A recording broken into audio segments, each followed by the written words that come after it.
Mike Korzemba, welcome back to the show, man. You're lighting the internet on fire with your draft video, man. How are things? Thank you for having me. Things are great. I mean, always great to see a video pop off like that. And got a what if now in the works. Old what if that used to be my thing. We're bringing them back, so it's the perfect time. Jumping on. Okay. So you know what? At the end of the episode, I'm going to ask you, because I asked you this before, so maybe it changed, the biggest what if in NBA history. But right now, I wanted to talk draft.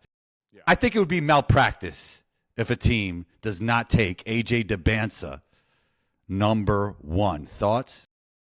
I feel like it's fair. I feel like, okay, so we've got a few different camps here. I guess one, Darryn Peterson has cooked. Like, he had 61 points versus AJ in high school, but AJ had 50 or something. AJ also is averaging more assists per game than Darryn Peterson. I feel like that goes underrated. Like, AJ's a small forward / wing combo. Darryn Peterson is a guard. So we've got Darryn Peterson averaging like 20. We've got the Kobe Bryant comparisons. I've seen Michael Jordan comparisons to Darryn Peterson. The question with Darryn Peterson is right now. Do you see the Michael Jordan, Darryn Peterson comp? I'm seeing a smooth jumper. I'm seeing like he plays very smooth. He's very in control. He's got the ability to score from all over the court. The pull up. I mean, his jumper again. Like, it's just like that's the kind of jump shot I want to see. When we're talking about Mike, it's like the athleticism. Yes, Darryn Peterson's very athletic, but he's not Michael Jordan athletic. Come on. He's not even close. We're never seeing, like, he's not jumping 44 inches. He's not posterizing guys. I don't know where that came from. Kobe Bryant, I'm telling, but like, that's what you see Kobe, Anthony Edwards, and it's like, yeah, you're right. Like, he's way more of just like a pure shooter. In high school, a lot of these guys in high school are just absolute monsters with their dunking and everything. But, like, you don't see it in college. You don't see any of these guys, flying through the air like that. Like, even AJ. Love AJ. I do think AJ should go number 1.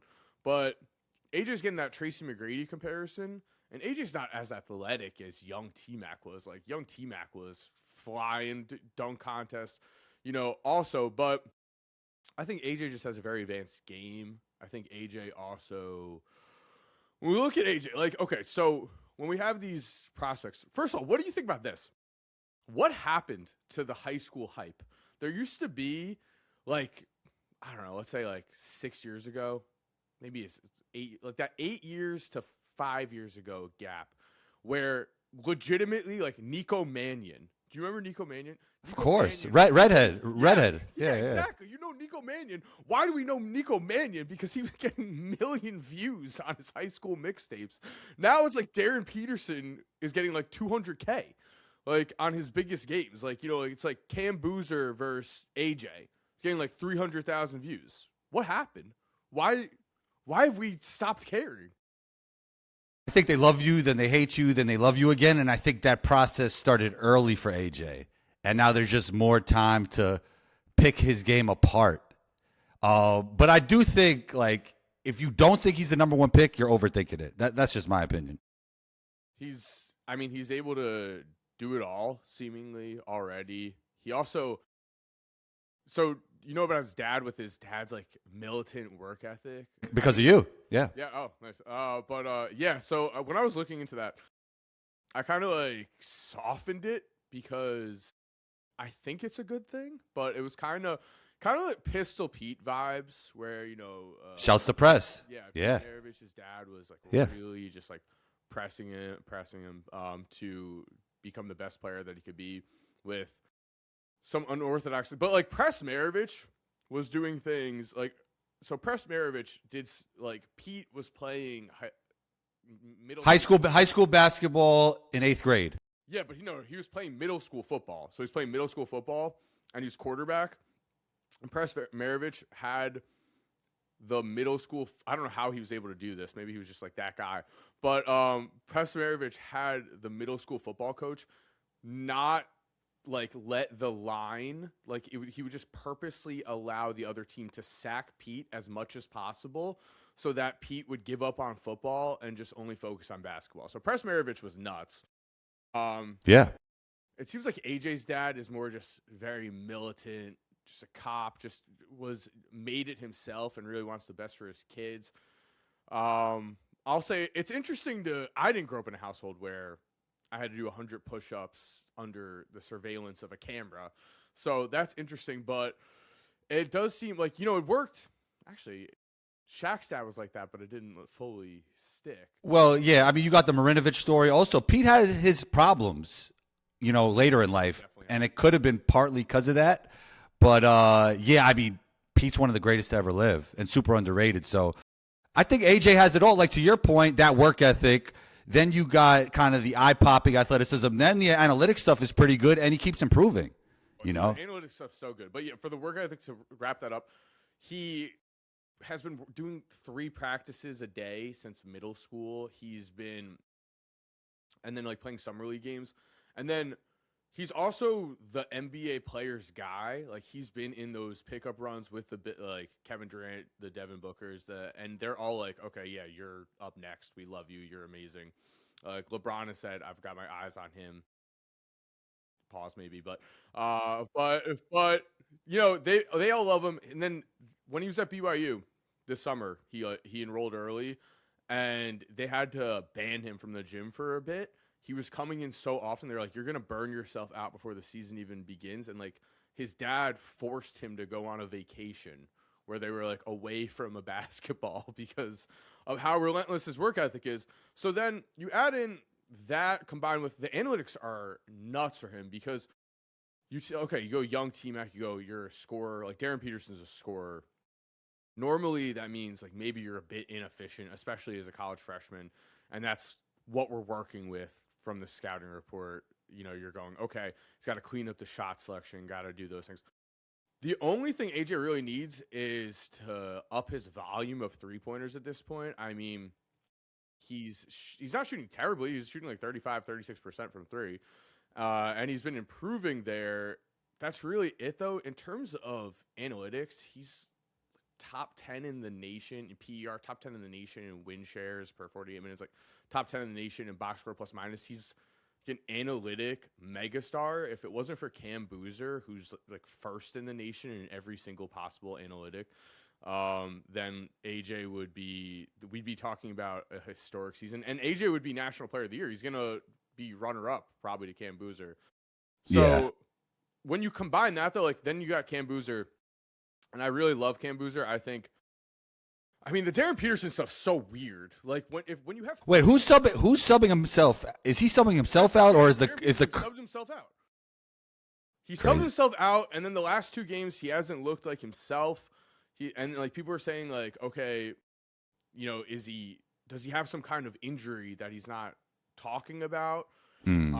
Yeah, I mean, that would make sense to not let an injury be known, but you're going to get the physicals anyway eventually. So yeah, you're going to get the physicals eventually, and then also everything's weird about it because now his work ethic, not his work ethic, his winning nature is being called into question. Yeah, well, you've compared him to Zion and Ben Simmons. I don't really think it'll go that way, but I purposely said, I said some people have said that. Okay, some people. Okay. But that's because, I mean, Jay Williams was talking about, and I don't, I want to stand on my own opinions. But my own opinion is still, I don't want to be overreaction. Are you concerned about Darryn Peterson's work ethic and love for the game, Mike Korzemba? I think we need to ask questions at this point. I don't think it's something you can just ignore. Because and that's not the reason why I have AJ ahead of him. I just think AJ should be ahead of everybody at this point, Yeah, I mean 6'9" too. Like the thing with AJ is like he's coming with no problems. Like this with the Darryn Peterson, you're like, what's going on? I don't know what this is. I don't need to mess up the number 1 pick. Like don't overthink it. I think Why? And AJ's somehow been 3rd for so long on these things. This actually reminds me of the Anthony Edwards draft. Even though he was drafted number 1, everybody was kind of being very critical when it was quite obvious to me that he was the most generational player in that draft.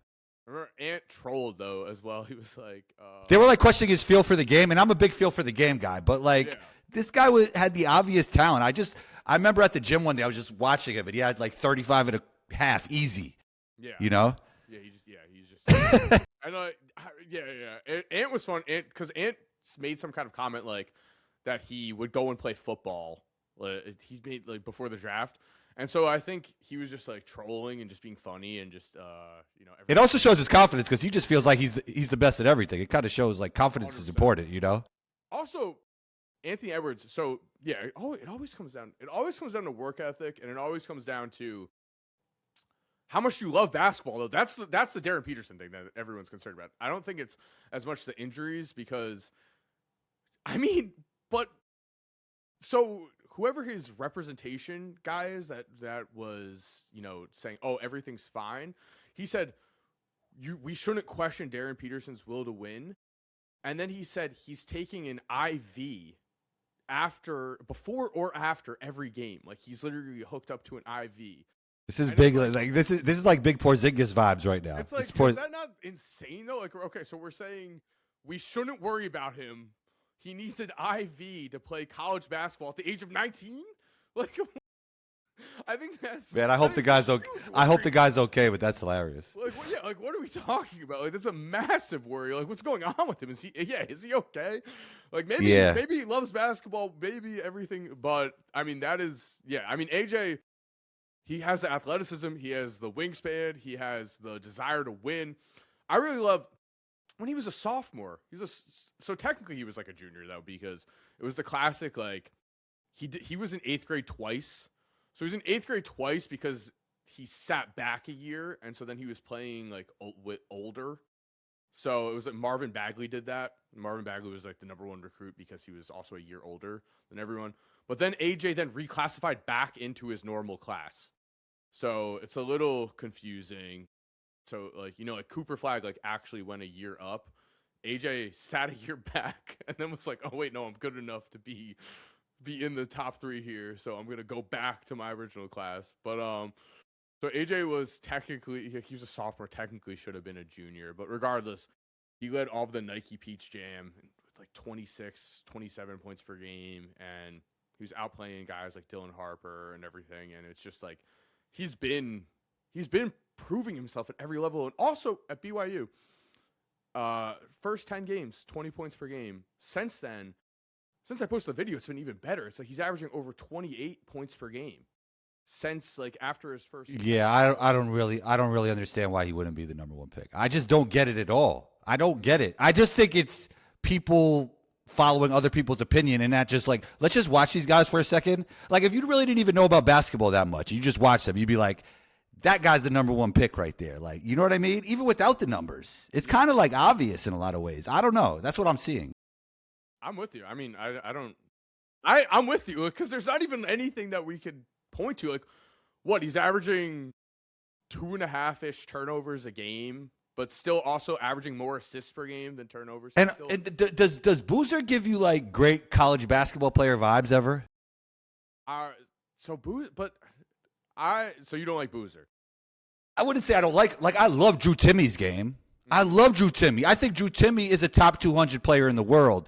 But how does your game translate to the modern NBA? And I think Boozer will be better than Timme. But it's like defensively, are you going to be okay? Like there's a lot of questions, There's a lot of questions when we're talking about NBA basketball than just basketball in general that you have to answer, that you have to answer to.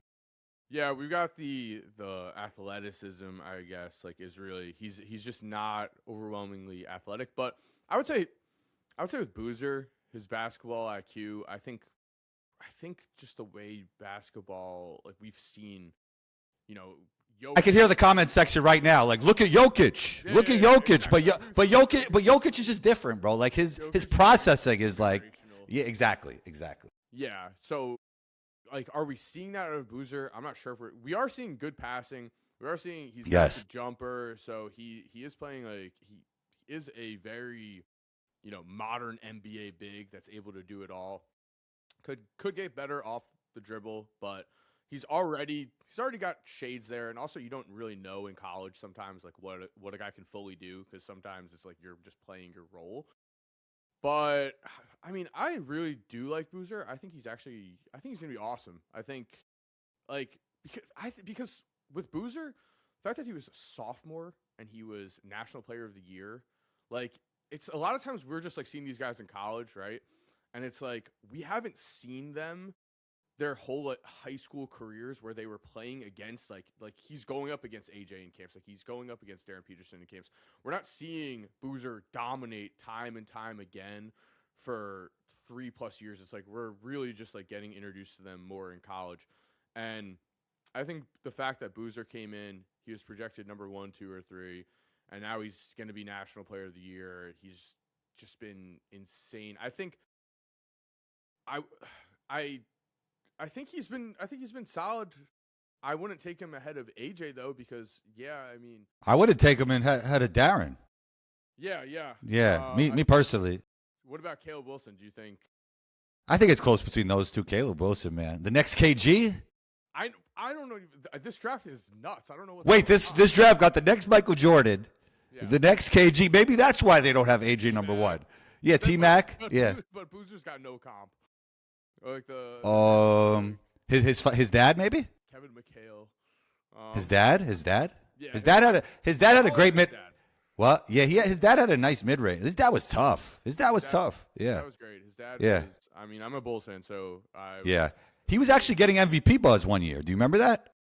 Yeah, back in the Jazz days, and then he came to the Bulls, and it was like he came to the Bulls during the same free agency of LeBron, Dwayne Wade, all that, and it was like we got the world's biggest consolation prize, because also that was before Amari fell off too. So it was like we didn't get it. We really wanted Amari Stoudemire or Joe Johnson. Like we got like this 6th pick in the draft there of Carlos Boozer, but he was good. I think Carlos Boozer though was undersized. I think Cameron Boozer, should be like he's a bigger guy, and there's also something to be said about his ability to score, just seemingly just at will at times around the basket. Yeah, I think some of these guys are going to score even easier in the NBA with the spacing. Like I look at AJ like that. You know what I mean? It's like, AJ. Because sometimes he gets in like a pickle, but he just out athleticism. Like there's no spacing. There's no spacing. Yeah. Yeah, there's no spacing. It's wild watching college basketball. Sometimes you're like, what is going on the court? Right. The NBA, it's the most spaced. Yeah. It's a lot of that's because of contrast, because of how spaced the NBA is. We're like, whoa, when we watch college, you know. Yeah, for sure. Yeah, so exactly. So the fact that AJ's scoring on drives to the basket like that also makes what Boozer's doing super impressive too, though, because he's scoring all around the basket. I think that they're both really great players. I think what's really interesting about the draft is that always like these guys get slotted in kind of, and then it's hard to shake. I'm not sure if it's because you don't want to take a risk and then lose your job, but it's like, a guy like Caleb Wilson, can he break into the top 3 even? Like, would that be possible? Because I could see 20 and 10 and 1.5 steals and 1.5 blocks. So he's doing it all. Like, if I'm just thinking about like how does one's game translate in the NBA, I think I like Caleb better than Boozer. You know? It's gonna be interesting. I mean, because I would think with so I think Caleb Wilson, he's more of a sure thing in terms of he's just a way better athlete, first of all, which gives you a higher ceiling often, right? He's more of a sure thing in terms of he will be a good player for you. Like you will get a good player. Like good to great to you will get a star level plus player. Like I think Boozer, it seems like lower floor, higher ceiling. Yeah, maybe, because it seems like it's either you're getting like a generational. I mean, that's the word's being thrown around way too often lately.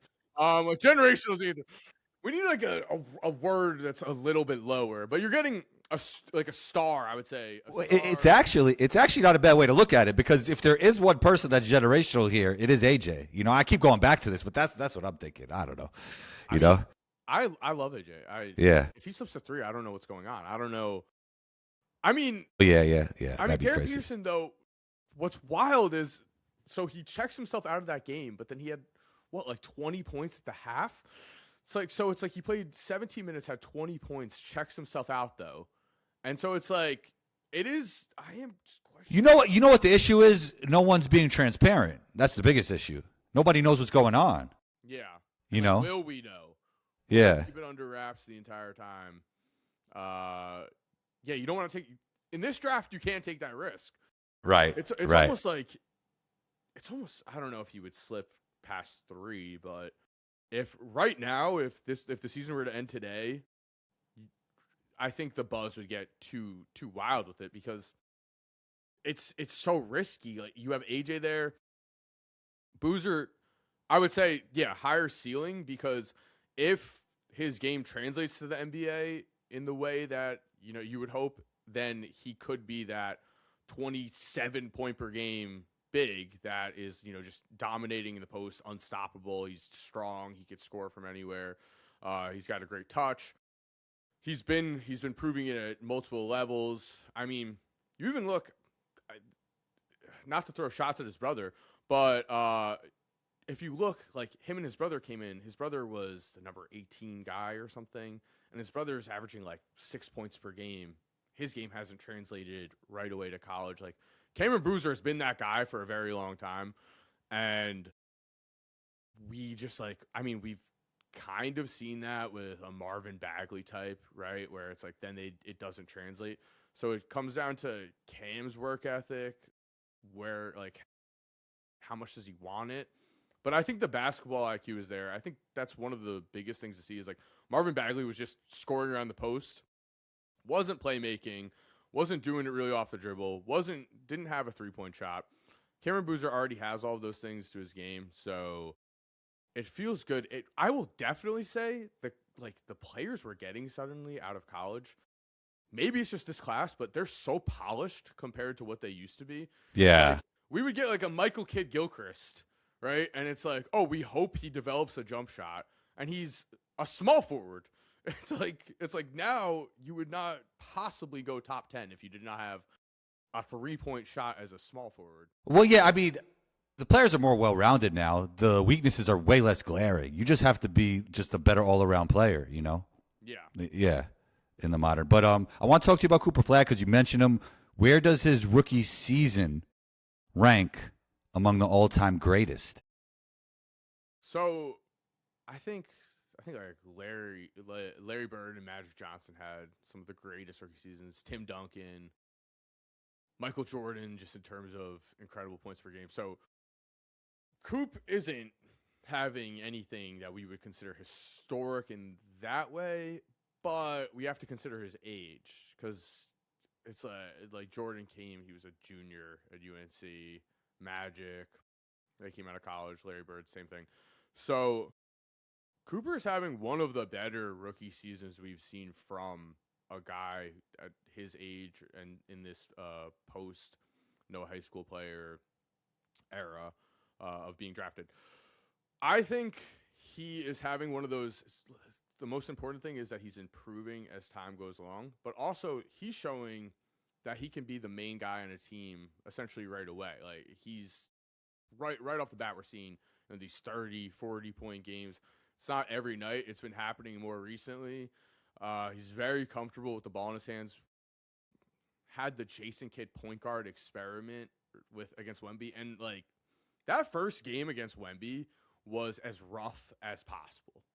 Like, it was like we were watching. If you just only watched that one game, you'd be like, man, this guy might be an absolute bust. Like, well, the crazy thing is that happened to Wemby in Summer League, first game in Summer League. Mm-hmm. And people really oh, it's over. Like, yeah, it's yeah. Well, Coop didn't score in the first half. I think he ended it with 10 points, but it's like it was really bad. And Wemby had 40 or something, and it was just, and like Wemby just was on full display in that game. I think right now Wemby's only real problem is consistency.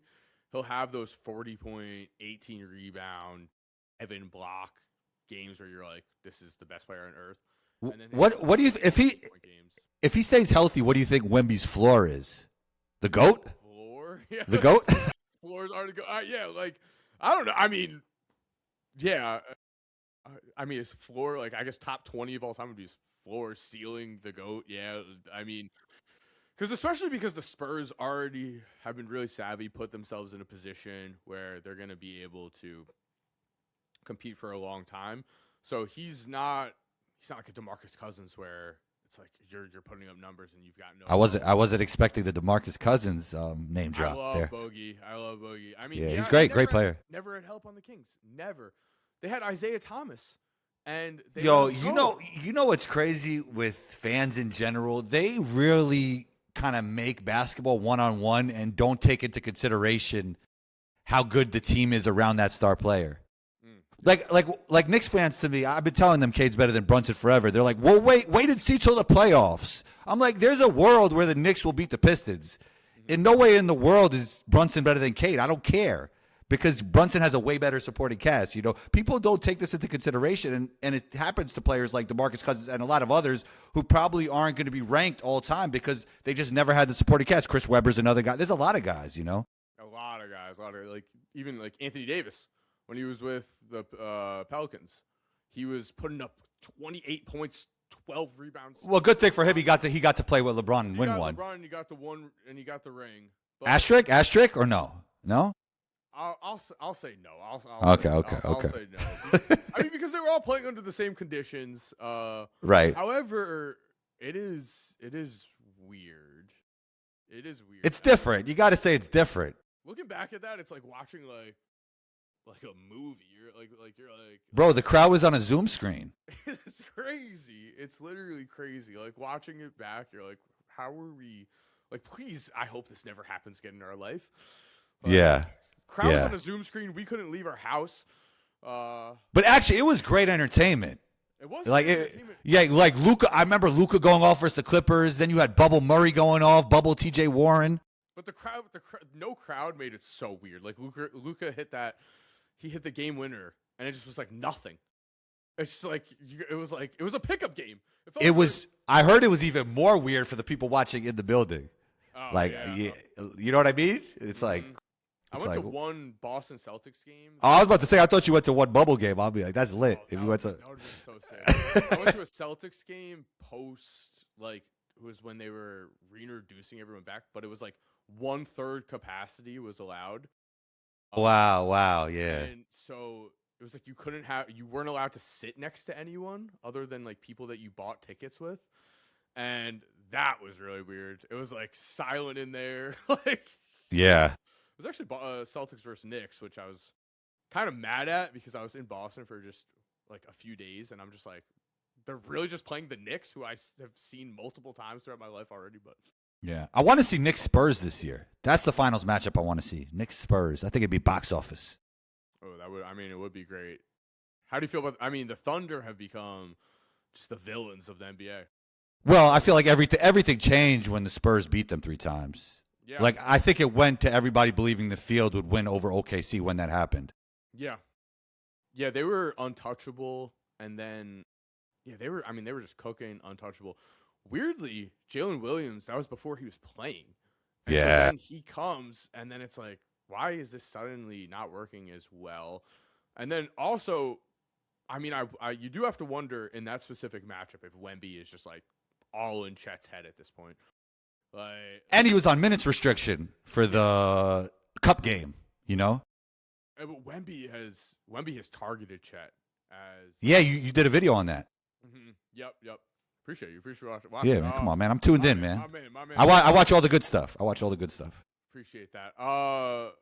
Yeah. So Wemby versus Chet.